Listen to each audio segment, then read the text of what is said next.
Okay, सो directly illustration 4 करना है या कुछ रिवाइज करना है? पहला आता है ना, goodwill capital reserve. Okay, so illustration 4 last line में क्वेश्चन है, show the minority interest and cost of control at the end of each year for the purpose of consolidation. So minority interest every year change होगा but cost of control will be same. तो एक बार ही निकालना है, हाँ, क्योंकि वो हर बार same ही होने वाला है। सिर्फ चेंज क्या होगा? Minority interest.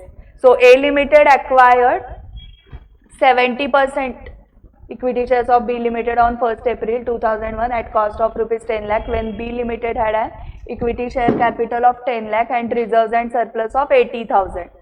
So date of acquisition 1st April, holding percentage 70%.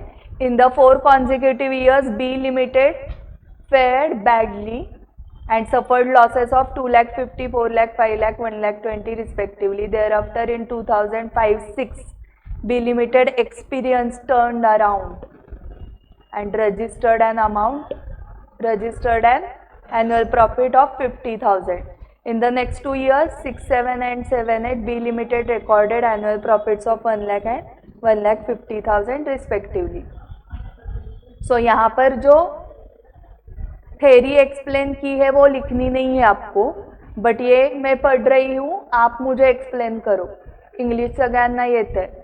The losses applicable to the minority in a consolidated subsidiary may exceed the minority interest in the equity of the subsidiary. In such cases, AS 21 prescribes that the excess and any further losses applicable to minority are adjusted against the majority interest, except to the extent that the minority has a binding obligation to and is able to make good the losses.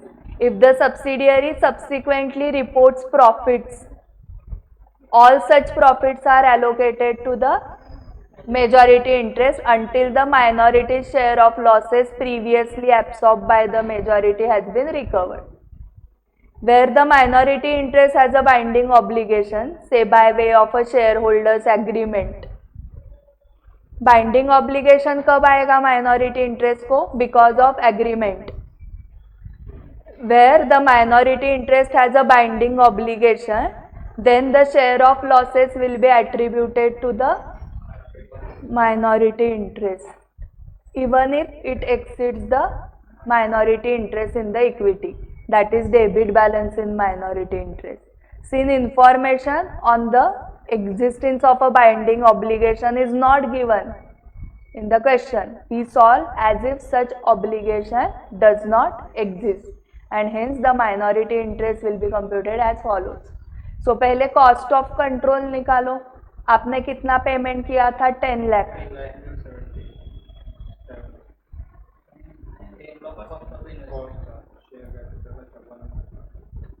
Cost is 10 lakh, share capital 10 lakh, reserve surplus 80,000. So 10 lakh का 70% is 7 lakh and इसका 80,000 का 70% is 56,000. So 7 lakh 56,000 के लिए आपने payment किया 10 lakh. So goodwill आया ना कितना? तो यही रहेगा eight the end of every year. तो हर साल नहीं निकालना है. सो लास्ट कॉलम हो गया आपका 2,44,000, 2,44,000, 2,44,000, 2,44,000, 2,44,000. हाँ, एंड तक वही लिखना है. लास्ट कॉलम हो गया. फर्स्ट कॉलम है ईयर का. So at the time of acquisition, फिर 2001, 2, 2, 3, 3, 4, 4, 5, 5, 6, 6, 7, 7, 8. ईयर के बाद है प्रॉफिट और loss, then minority interest, then additional consolidated P&L debit और credit for the year ended balance. So debit है तो ब्रैकेट में लिखोगे, लॉस है तो, प्रॉफिट है तो without bracket. And minority share of losses borne by A limited that is holding, उसमें 2 columns. So cost of control का कॉलम नहीं किया तो भी चलेगा, एक ही बार नीचे लिख दो एंड यही every year eight the end of every year the same amount of cost of control. So columns हमें कितने करने पड़ेंगे, 1 2 3 4 5 ही, एंड लॉजिकल कॉलम से याद नहीं रखने पड़ेंगे। पहले आप ईयर लिखोगे, फिर प्रॉफिट और लॉस कितना हुआ लिखोगे, फिर माइनॉरिटी का शेयर, फिर होल्डिंग का share, and then minority share of loss borne by holding, rupees and balance, सब लॉजिकल है 5 columns. Okay, so first year में क्या हुआ, हाँ वो at the time of acquisition. Okay, so at the time of acquisition का तो dash ही है, कुछ नहीं करना है। क्यों, क्योंकि वो कॉस्ट ऑफ कंट्रोल में जाता है ना। ओके, अभी ये जो 2,50,000 आपने बताया वो क्या है, लॉस है। हाँ, इसका हाँ कितना आ रहा है,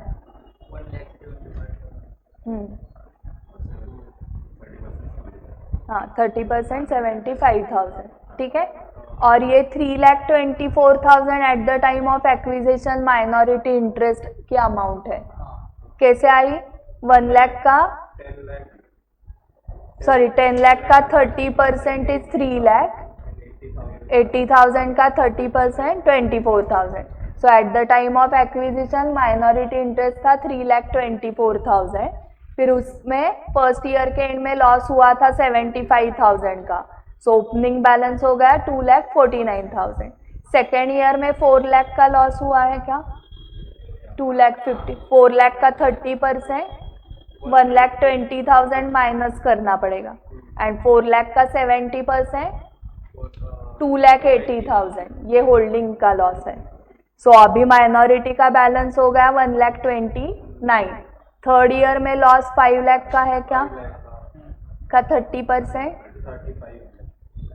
1,50,000, बट उतना नहीं है हमारे पास ना। 5 लाख का 70% इज 3,50,000, सो यहाँ पर 21,000 निगेटिव में जा रहा है। So this loss of minority will be borne by A limited holding. So यहाँ पर बैलेंस नील हो जाएगा माइनॉरिटी का, एंड होल्डिंग को 3,50,000 प्लस 21,000, ऐसे 3,71,000 बेयर करना पड़ेगा फ्रॉम ईयर 3-4। सो यहाँ पे अभी ये पिक्चर में आया, 5th कॉलम कितना बोन किया, 21,000, क्यूमुलेटिव 21,000। अभी नेक्स्ट ईयर से तो पूरा लॉस 1,20,000 इसको ही जाएगा, ये नील रहेगा, 1,20,000 पूरा इसको ही गया, ठीक है, ये नील 1,20,000। नहीं हम बहुत आगे गए क्या, कहाँ तो, हाँ हाँ हाँ हाँ। सो ये ओपनिंग बैलेंस नील माइनॉरिटी का, इसका 3,71,000 हो गया था, फिर 4-5 का लॉस हुआ था 1,20,000, उसमें से 70% ये खुद का 84, ये से दिखाना है, डायरेक्टली नील नहीं दिखाना है। इसका 30% 36,000, loss of minority bone by holding is 36, फिर ये 84 प्लस 36 ऐसे 1,20,000 आया, एंड ये नील हो गया बैलेंस।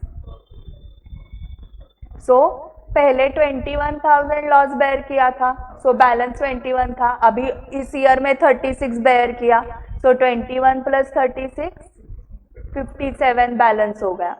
फिर 5-6 में प्रॉफिट हुआ क्या, 2005-6 में 50,000 का प्रॉफिट, उसमें से 70% 35,000 एंड 15,000, बट ये 15,000 भी इनको ही मिलेगा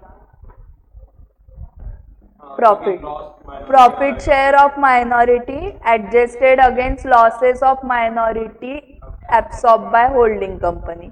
सो ये 57,000 के लॉस जो बेयर किए थे होल्डिंग में, उसमें से करंट ईयर में 15,000 रिकवर हो गए, 42,000 अभी भी रिकवर होना बाकी है। सो जब तक ये रिकवर नहीं होता तब तक प्रॉफिट होल्डिंग को ही मिलेगा। 6-7 में 1 लाख का प्रॉफिट हुआ, सो दैट इज 70,000 है 30,000। ओके रुको, यहाँ पर बैलेंस नील हो गया एंड ये 35 प्लस 15 से पूरा 50,000 होल्डिंग को मिला। फिर नेक्स्ट ईयर प्रॉफिट 1 लाख हुआ, माइनॉरिटी का 30, इसका 70, so profit share of minority adjusted against losses of minority absorb by holding. So ये 30 फिर से गया, इसको ये नील हो गया, ये 1 लाख हो गया, ये 30 रिकवर हो गया 42 में से ना। सो अभी बैलेंस 12,000 है एंड लास्ट ईयर का प्रॉफिट बताओ 1,50,000, उसका 70-30 क्या आ रहा है 45,000 है 1,05,000। अभी हमें रिकवर 12,000 ही करना है, सो इसमें से 12 ही माइनस करोगे, सो बैलेंस 33 आ गया माइनॉरिटी का एंड इसका 1,17,000 इन दोनों की टोटल एंड ये पूरा लॉस रिकवर हो गया एंड बैलेंस नील हो गया। So minority interest at the end of each year, so at the time of acquisition 3,24,000 था, फर्स्ट ईयर के एंड में 2,49,000, सेकेंड ईयर के एंड में 1,29,000, थर्ड ईयर के एंड में नील, फोर्थ ईयर नील, फिफ्थ ईयर नील, 6-7 नील, 7-8 33। ये आंसर्स आपके करेक्ट है फाइनल, तो बाकी स्टेप्स नहीं देखते। सो ये डे 1 अप्रैल का इधर निकाला था माइनॉरिटी इंटरेस्ट 3,24,000 एंड ये गुडविल समझ में आ गया। ये इलस्ट्रेशन 5, फाइंड आउट गुडविल और capital reserve to variety limited on acquiring wholly the shares of VR limited. Variety Limited holds 46% of the paid up share capital of VR Limited. The shares were acquired at a market price of 17 per share.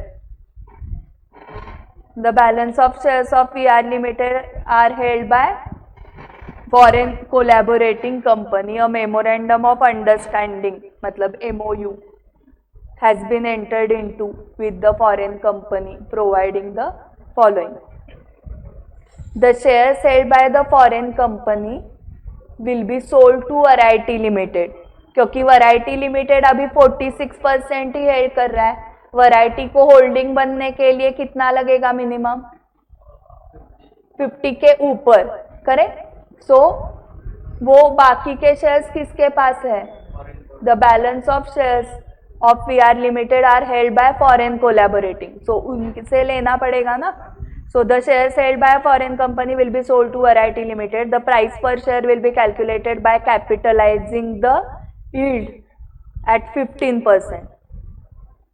Yield for this purpose would mean 40% of the average of pre-tax profits for the last 3 years, which were 30, 40, 65 lakhs. The actual cost of shares to the foreign company was 5,40,000 only. The profit that would accrue to them would be taxable. Profit उनको होगा ना, क्योंकि उन्होंने लिया था 5,40,000 में and हमें देखो कितने को सेल कर रहे वो। The profit that would accrue to them would be taxable at an average rate of 30%. The tax payable will be deducted from the proceeds and Variety Limited will pay it to the government. Out of the net consideration, 50% would be remitted to the foreign company immediately and balance will be an unsecured loan repayable after 2 years. The above agreement was approved by all concerned board for being given effect to on 1st April. The total assets of VR Limited as on 31st March was 1 crore.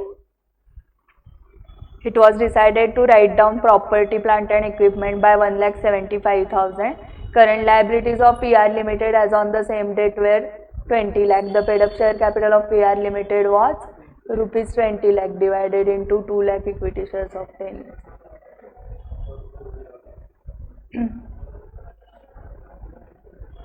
So चलो profit, average profit करो पहले इसका। Yield for this purpose would mean 40% of the average of pre-tax profits for the last 3 years, which were 30, 40, 65. So 30 plus 40 plus 65 135 divided by 45 का 40% ना, 18 lakh yield आना चाहिए yield. सो मैंने 100 invest किए तो मुझे यील्ड मिलता है 18। अगर मुझे नहीं सॉरी 15 मिलता है ना। अगर मुझे 18 यील्ड चाहिए तो मुझे कितना इन्वेस्ट करना पड़ेगा? 120। सो 120 क्या आया? प्राइस पर शेयर आ गई ना। The shares held by a foreign company will be sold to variety limited. The price per share will be calculated by capitalising the yield. हाँ, तो ये लैक्स में आया ना, ये सब लैक्स में चल रहा था ना। ये एवरेज किया आपने, एवरेज आया था 45, उसका 40% किया, वो आया 18 lakhs, correct. This is 40% of average profits, तो दिस इज द यील्ड। और उन्होंने दिया था the price per share will be calculated by capitalising the yield at 15%। इसका मतलब 100 इन्वेस्ट किया तो 15 रिटर्न मिलेगा इनकम। अगर 18 लैक्स रिटर्न चाहिए आपको तो आपको इन्वेस्ट करना पड़ेगा 120 लैक्स। इनके पास नंबर ऑफ शेयर्स थे 2 लाख।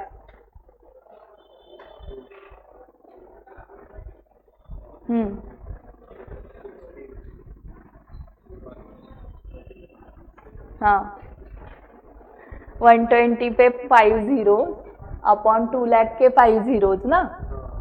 सो लैक्स एंड 120 अपॉन 2 कितना होता है? 60 lakhs, correct. 60 rupees per share आया वो। 120 1 2 3 4 5 upon 2 lakh 60 rupees per share आपको प्राइस मिल गई। The price per share will be calculated, वो 60 आ गई। The actual cost of the shares to the foreign company was 5,40,000। आपके पास 46% ऑलरेडी है, आपको और कितना लेना है? 54%। सो 2 lakh number of shares into, हाँ, सो ये नंबर ऑफ शेयर्स इनटू 60, 64,80,000 मिलने वाले उस फॉरेन कंपनी को, एंड उसने परचेस किए थे 5,40,000 को ही। The actual cost of shares to the foreign company was 5,40,000। Okay, तो उनको कैपिटल गेन हुआ ना।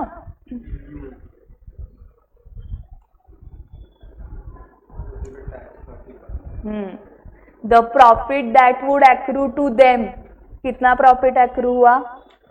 59,40,000 would be taxable at an average rate of 30%. The tax payable will be deducted, मतलब TDS, from the proceeds, and Variety Limited will pay it to the government. So कितना आ रहा है tax हो? 17.8।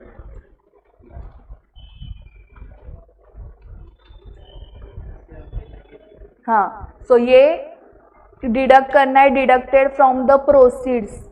Proceeds ये है ना, 6480 से माइनस करो 46,98 और ये 50% इमीडिएटली पे करना है, बाकी 50% अनसेक्योर्ड लोन, तो उसका कुछ नहीं करना है। सो ये देखो, हमें गुडविल कैपिटल रिजर्व निकालना है। सो हमें कॉस्ट कितनी लगी थी? ये कॉस्ट लगी ना, this is the cost, correct. That compare with net assets, उनके 1 करोड़ के नेट एसेट्स है, उसमें से राइट डाउन करना है 1,75,000 एंड करंट लायबिलिटीज भी माइनस करने हैं. सो नेट एसेट्स कितना था 1 crore. 100 lakh. हाँ, 175,000. Minus 1,75,000 minus current liabilities 20 lakh. 78,25,000 के लिए आपने इतना ही पे किया. So capital reserve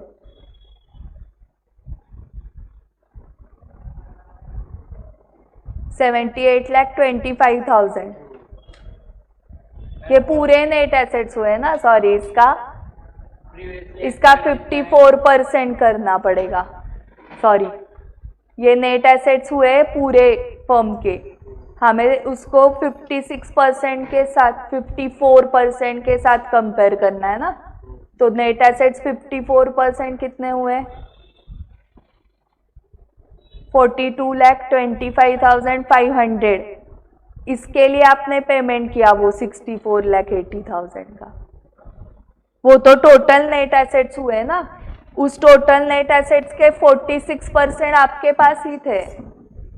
foreign company से आप कितना ले रहे थे 54. पहले 46 था ना हमारे पास. हाँ. पूरा 100% मिलने वाला है नेट एसेट का. तो अभी जो कॉस्ट थी ना वो 64,80,000 जो पे किया एंड पहले भी पे किया था क्या. पहले होल्ड किया था 46%. Eight market price of 17. हाँ. सो 2 नंबर ऑफ शेयर्स कितने थे 2 लाख इंटू 46%. Into 17 market. हाँ.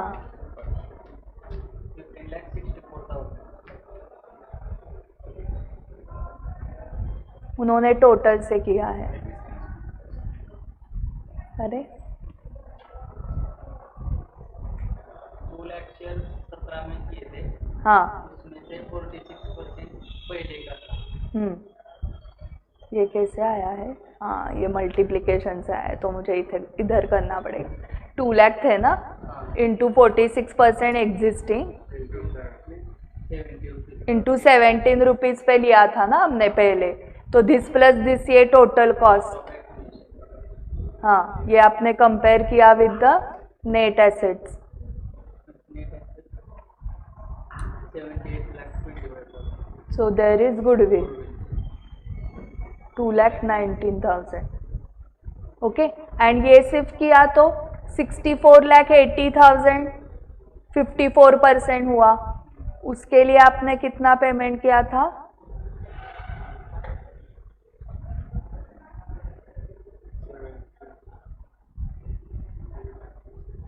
नहीं. अभी पेमेंट आपने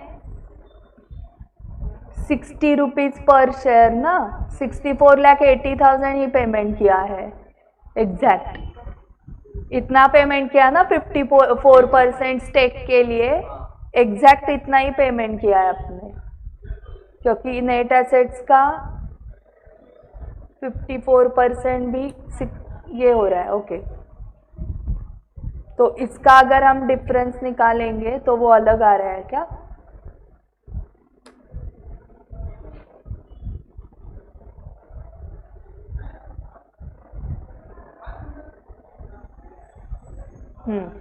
सो वो टोटल के साथ ही करना पड़ेगा क्योंकि अभी हम शेयर होल्डर 100% होल्डिंग के हो गए ना.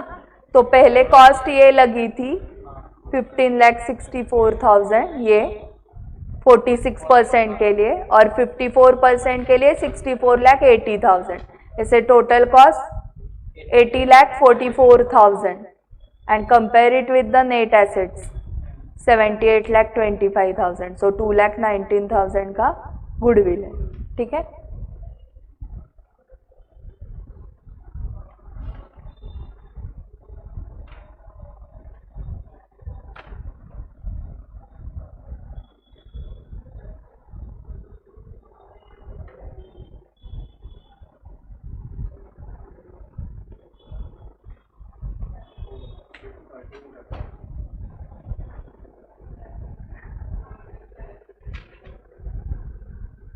देख के आए हो ना कितने इलस्ट्रेशन है वो, और भी है ना।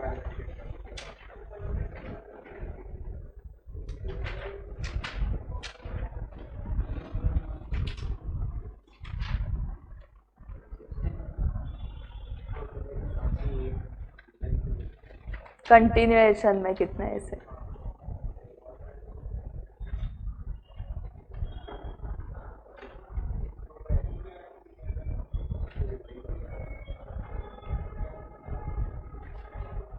अभी 6 करना है ना। 6 में भी वही है क्या, कैलकुलेट द गुडविल और capital reserve to be recorded in CFS. So A Limited acquired 60% shares of B Limited at ₹20 per share. Following is the extract of balance sheet of B Limited. 10 lakh equity shares of 10 each, 10% debentures, trade payables, PPE, investment, current assets, loans and advances. On the same day, B Limited declared a dividend. On the same day मतलब कब, वो कब है, दिया, हाँ उसी दिन dividend declare किया. And has agreed between both the companies. PPE were to be depreciated at 10% and investment to be taken at market value of 60 lakh. Calculate goodwill or capital reserve. Since dividend is declared by B Limited on the date of acquisition itself, it would be out of the divisible profits of B Limited existing on the date of acquisition, that is pre-acquisition profits from the perspective of A Limited. Accordingly, as per AS 13, such pre-acquisition dividend would be reduced from the cost of investment as seen below. So cost कितनी थी, 20 पर share, 10 lakh के 60% shares हमारे है ना, सो 6 lakh into 20, हाँ उसमें से माइनस करना है आपको प्री एक्विजिशन डिविडेंड. सो 10 लाख मतलब 1 करोड़ पे डिविडेंड कितना मिलेगा, 20%, मतलब 20 लाख मिलेगा ना, बट उसका 60% माइनस करो, less pre acquisition dividend.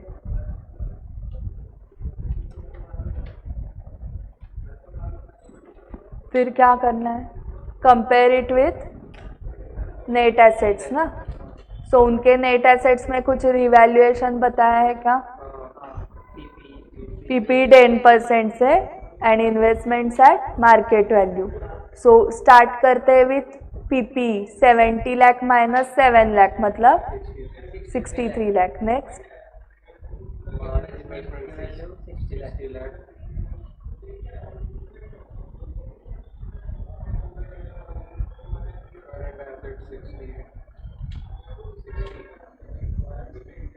Current assets, हाँ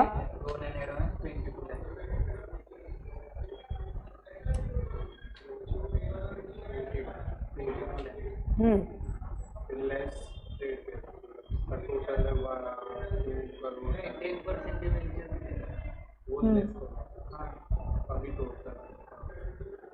55 लाख और डिवेंचर्स 10 लाख में 1 लाख 48, 1 करोड़ 48.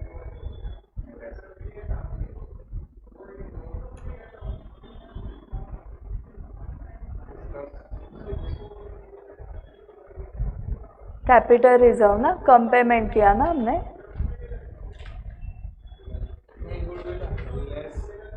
ये 100% हुआ ना, तिथंच सारखं अडतंय.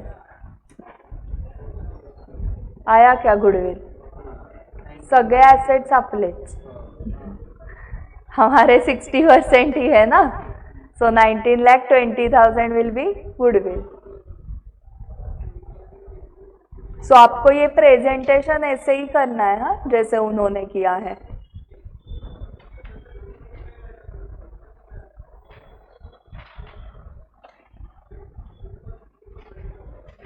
7:30 तक कंटिन्यू किया तो चलेगा क्या? 10 मिनट्स ब्रेक दे रही हूँ अभी एंड देन 7:30 तक कंटिन्यू कर रही हूँ। अभी क्या पूरी जिंदगी सीए को ही सैक्रिफाइस की हुई है, तो 7:30 क्या मैम और 10:30 क्या?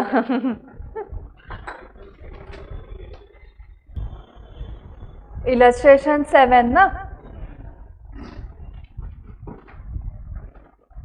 record the entry in the books of H Limited in respect of dividend.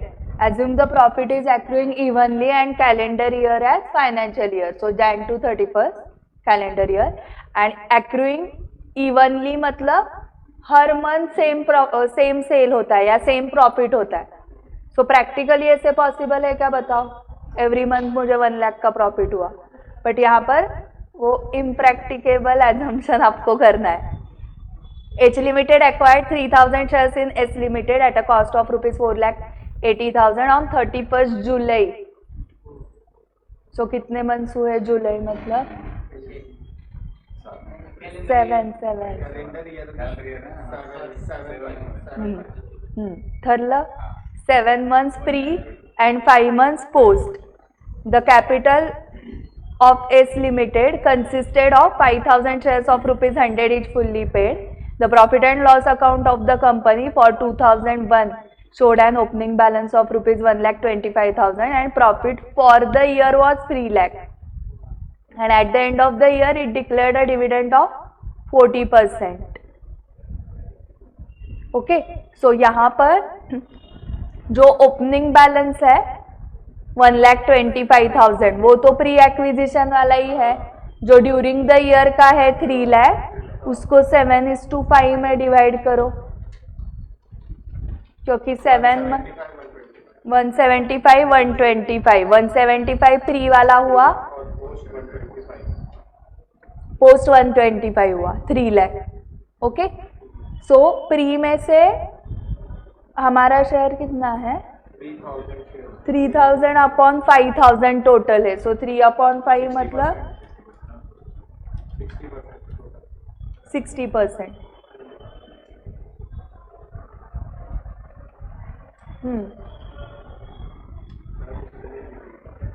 मैं क्यों नहीं दिख रही?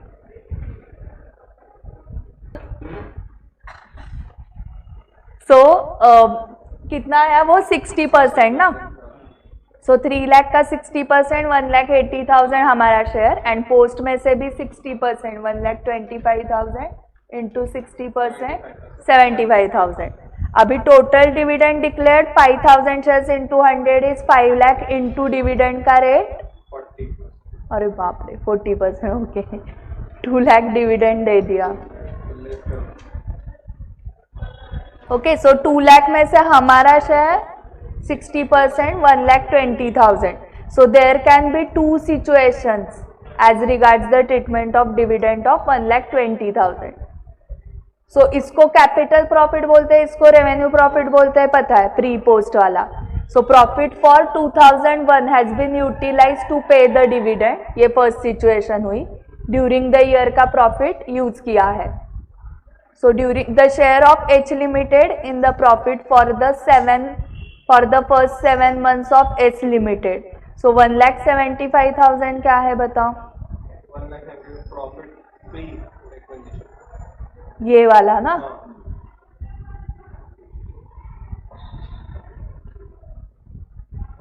इसका 60% हमारा है एंड रिमेनिंग 5 मंथ्स का प्रॉफिट कितना था? 125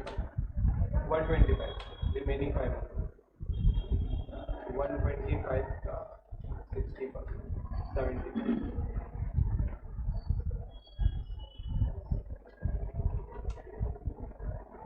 हाँ 125, उसका 60% 75,000. तो 1,05,000 हमारा शेयर है प्रॉफिट का प्री में से, 75 पोस्ट में से. एंड ये जो है वो with capital with opening balance 1,80,000 है. बट सिर्फ करंट ईयर प्रॉफिट का शेयर 1,80,000 नहीं है, 1,05,000 है. ओके, सो ये उन्होंने प्रॉफिट करंट ईयर का जो था 3 लाख, उसका हमारा शेयर 60%, दैट इज 1,80,000 हमारा शेयर, उसका प्रीपोज दिया है. सो डिविडेंड ऑफ 1,20,000 जो हमारा है, क्या डिविडेंड सिर्फ हमारा शेयर है 60%, will be adjusted in the ratio of this 1,05,000 and 75,000. जो अपना शेयर है. हाँ, सो करो 105:75, 7:3 है ये. नहीं, 7:5 है. 5. हाँ, 7:5 आ रहा है. 15 से देखो, 15 5 जा 75, 15 7 जा.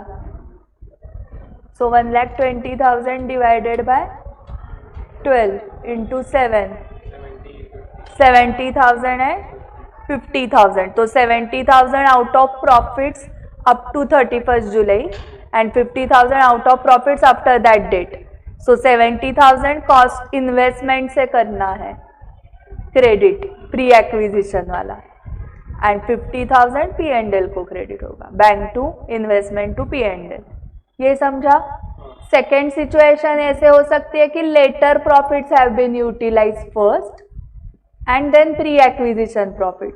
तो in such a case the whole of 75,000 share of H Limited in profits of H Limited after 31st July 2001 would be received and treated as revenue income. So ये 75,000 शेयर था, उसको रेवेन्यू ट्रीट करना है. The remaining dividend that is 45,000. So 1,20,000 total dividend हमारा share. हाँ, उसमें से जो हमारा 75,000 शेयर था पोस्ट का, वो एज अ डिविडेंड हमें मिल गया है. ऐसे एज्यूम किया तो बाकी बचा है 45,000 would be capital receipt. Okay, so 1,20,000 जो डिविडेंड है वो हमारा शेयर वाला डिविडेंड है. टोटल डिविडेंड तो 2 लाख है, हमारा शेयर 1,20,000. पोस्ट एक्विजिशन प्रॉफिट कुछ अलग है, उसका हमारा शेयर 75,000 है. सो हमारा डिविडेंड 1,20,000 हमें कैसे मिल रहा है? First use later profits. So 1,20,000 minus 75 फिर 45. So bank to investment to P&L. Point 2 discussed above can arise only if there is definite information about the profit utilized. In practice such treatment is rare. कि पहले letter use किया then opening, ये practice rare है. So generally आपको इसी 7:5 ऐसे ratio में करना है. और सिर्फ हमारे शेयर का रेशो लो, माइनॉरिटी कैसे ट्रीटमेंट देगी वो हमारा है ही नहीं. कंसोलिडेशन के लिए होल्डिंग का खुद का प्लस सब्सिडियरी का शेयर ये कंसोलिडेट करते हैं. माइनॉरिटी उस डिविडेंड के साथ क्या कर रही है हमें कुछ लेना देना नहीं है, इसलिए हमेशा हमारा शेयर निकालना है in post profits also, in dividend calculation also. And यहाँ पर थर्ड सिचुएशन भी एक्चुअली हो सकती है, उन्होंने कवर ही नहीं की वो, कि हमारा 1,80,000 प्रॉफिट का शेयर है प्री का, एंड अगर उसमें से पूरा डिविडेंड है तो हमारा शेयर 1,20,000 है, तो बैंक टू इन्वेस्टमेंट अकाउंट होगी पूरी एंट्री. इस 1,80,000 में से ही 1,20,000 मिला ना हमें. ठीक है, वैसे भी ये कैपिटल प्रॉफिट आप क्या करते हो, इन्वेस्टमेंट से ही लेस करते हो, एंड ये प्री एक्विजिशन डिविडेंड भी इन्वेस्टमेंट से ही लेस करते हो, इसलिए उन्होंने वो सिचुएशन कवर अप नहीं की. ठीक है, क्लियर हुआ? So profit dividend can be distributed from this profit जो ड्यूरिंग द ईयर हुआ वो वाला 3 लाख, या पहले लेटर. हाँ, एंड देन ये illustration 8. From the above information calculate pre and post acquisition profits, minority interest and cost of control. Okay, so देखो वो एक एक स्टेप्स बढ़ा रहे हैं ये सब कैलकुलेशंस करके एंड में बैलेंस शीट करनी होती है. सो वो स्टेप बाय स्टेप गए हैं. फाइनल में जब ये चैप्टर था ना तब ऐसे स्टेप बाय स्टेप कुछ नहीं था. फर्स्ट क्वेश्चन से कंसोलिडेटेड बैलेंस शीट था, क्योंकि हमें वो बाकी भी था ना, मोर देन वन सब्सिडियरी था, फॉरेन सब्सिडियरी था, एक्विजिशन फर्स्ट इसमें नहीं एक्वायर, ऐसे धीरे धीरे एक्वायर करके फिर होल्डिंग बन गई, वो भी क्वेश्चंस थे. A limited and B limited provide the following information. Equity shares 6%, preference shares, general reserve, P&L, trade payables, dividend payable, goodwill, PP, investment, inventory, trade reserve, cash and bank. A limited purchase 3/4 interest in B limited at the beginning of the year at the premium of 25%. Following other information is available. At the beginning मतलब पूरा post ही है ना, सिर्फ opening balance free. Profit and loss account of B limited includes 1,000 brought forward from the previous year. B limited का profit and loss 1790, इसमें से 1000 pre हो गया. हाँ ये देखो 1000 का 1000 मतलब 10 लाख एंड पोस्ट इज 7,90,000. ये next B. The general reserve balance is brought forward from the previous year.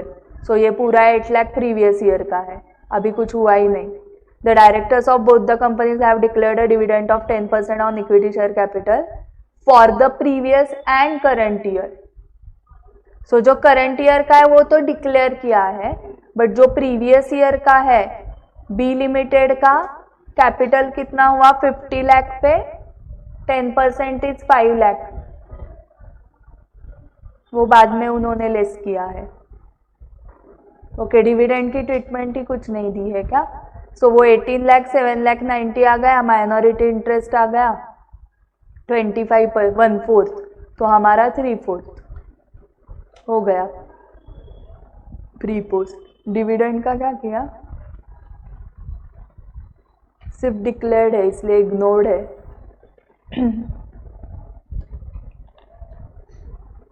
Dividend declare किया है, जब वो अप्रूव करते हैं तब वो लायबिलिटी बनती है as per AS4. Declare board of directors के मीटिंग में होता है, शेयर होल्डर्स के मीटिंग में अप्रूव होने के बाद वो लायबिलिटी बनती है, तब तक वो लायबिलिटी नहीं बनती, इसलिए इसका कुछ किया ही नहीं है. ठीक है. सी का ये समझ में आ गया आपको, pre acquisition and post minority 1/4 3/4 हमारा. नाउ नेक्स्ट क्वेश्चन था प्री पोस्ट होने के बाद माइनॉरिटी इंटरेस्ट कैलकुलेट करो. बी लिमिटेड का शेयर कैपिटल है 50 लाख का 1/4 12,50,000. उसमें प्री एक्विजिशन का शेयर उसका प्रेफरेंस शेयर कैपिटल का भी 1/4 आएगा, सॉरी 10 लाख का 1/4 2,50,000.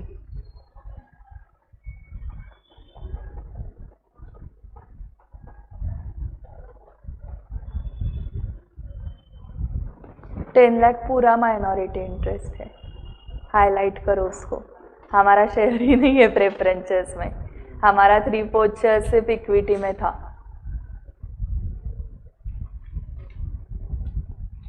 ओके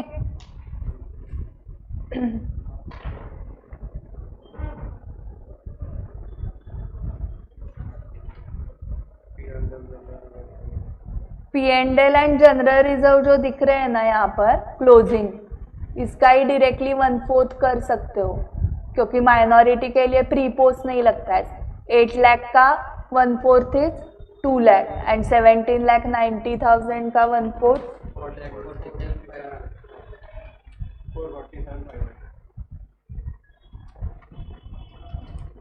4,47,500. ये सब मिला के माइनॉरिटी इंटरेस्ट आया एंड गुडविल और कैपिटल रिजर्व अभी at the beginning of the year at the premium of 25%. सो 50 लाख का 3/4 करो, तो 5,000 इंटू 3 डिवाइडेड बाय 4 3750 इंटू 1,000 करना है, वो इजी जाता है. ओके जो अमाउंट उन्होंने दिए ना 5,000 इंटू 3/4 करो पहले. 5,000 इंटू 3/4 कितना आया 3750, बट अमाउंट थाउजेंड्स में है ना, इसलिए इंटू 1,000 करो. So 37,50,000 plus 25%. This is cost. 46,87,000.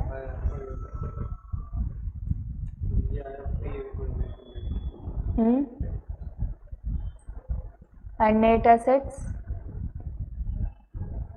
चलो start. 20 plus 2750 plus 1100 plus 4150 plus 4080 plus 400 minus 500 3410 यहाँ तक ना 8590 एंड वो ये भी हमारा नहीं है ना 1000 प्रेफरेंशियल इसका 3/4 करना पड़ेगा ना हाँ वो यहाँ से गए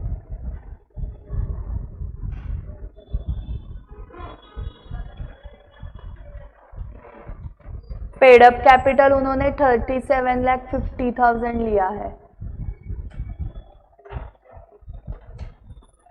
नहीं सॉरी वो तो कॉस्ट है क्या and pre acquisition reserve 13,50,000 37,50,000 divided by 3/4 is 75% ना सो एक्चुअल 50 लाख का हाँ वो हमारा आया था ना 3/4 37,50,000 प्लस प्री एक्विजिशन रिजर्व लिए उन्होंने डायरेक्टली 13,50,000 तो ऐसे टोटल 51 लाख आ रहा है उनका 51 लाख डिवाइडेड बाय 75% किया तो 68 लाख आ रहा है सो नेट एसेट 68 लाख आने चाहिए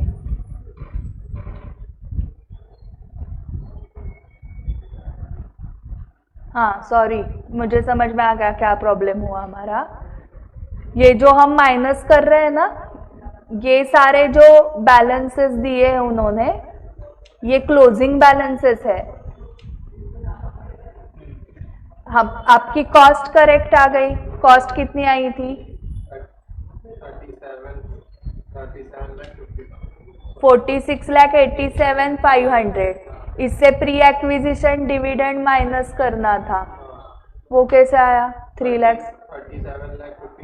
का 10% जो प्रीवियस ईयर का डिक्लेयर किया था वो हमारा शेयर उतना ही है ना 75% सो ये नेट आया एंड इस डेट के नेट एसेट्स चाहिए ना हम net assets balance sheet date के निकाल रहे थे क्लोजिंग हमें डेट ऑफ एक्विजिशन के नेट एसेट्स कैसे मिलेंगे शेयर कैपिटल 50 लाख का 75% एंड प्री एक्विजिशन जो ओपनिंग बैलेंस था ना जनरल रिजर्व और इसका P&L का उसका 75% इज 13,50,000 इस 51 लाख अमाउंट के लिए हमने पेमेंट किया 43,12,500 का ये खरीदने के लिए ये नहीं खरीदा हमने ये तो बैलेंस शीट डेट के फिगर्स है जिस दिन खरीदा उस दिन सिचुएशन 51 लाख थी सिचुएशन मतलब नेट एसेट्स की वैल्यू समझ में आ गया इसलिए नेट एसेट्स ऐसे नहीं कैलकुलेट करना है जैसे हम कर रहे थे क्योंकि वो डेट ऑफ बैलेंस शीट के है बैलेंस शीट डेट के नेट एसेट्स है हमें गुडविल के लिए ये लगेंगे यहाँ से ये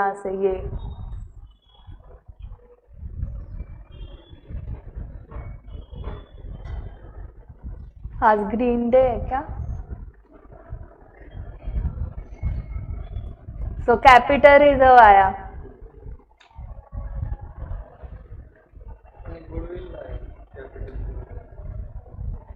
कम पेमेंट किया ना हमने 51 लाख के लिए हाँ अभी ये 9 आपको ट्राई करना है before issue of bonus shares immediately after issue of bonus shares so after issue of bonus shares pre acquisition profit कम होगा बट नंबर ऑफ शेयर्स तो बढ़ जाएंगे ना सबके, तो दोनों सिचुएशंस में आपको cost of control, minority interest and consolidated P&L करना है। ये जो शेयर है 70-30 वो सेम ही रहेगा ना, बोनस इशू के बाद भी 70% होल्डिंग को मिलने वाले हैं शेयर्स। सो ये होमवर्क के लिए करो एंड 10 भी होमवर्क के लिए करो, कंसोलिडेटेड बैलेंस शीट, उसमें कुछ है ही नहीं।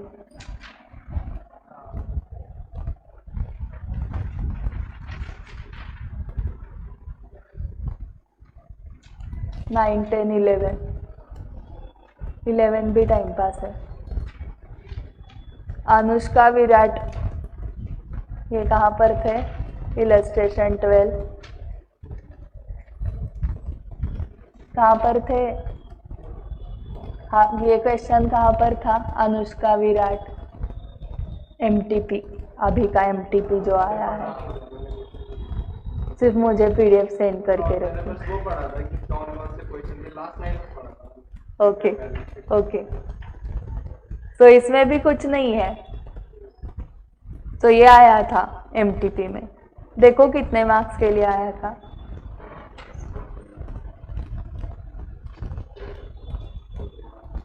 विदाउट एनी एडजस्टमेंट वाला,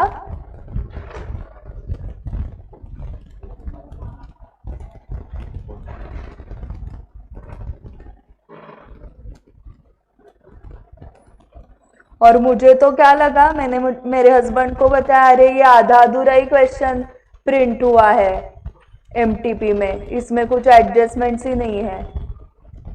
बट वो क्वेश्चन ही ऐसा है, क्वेश्चन 5, बाप रे 14 मार्क्स।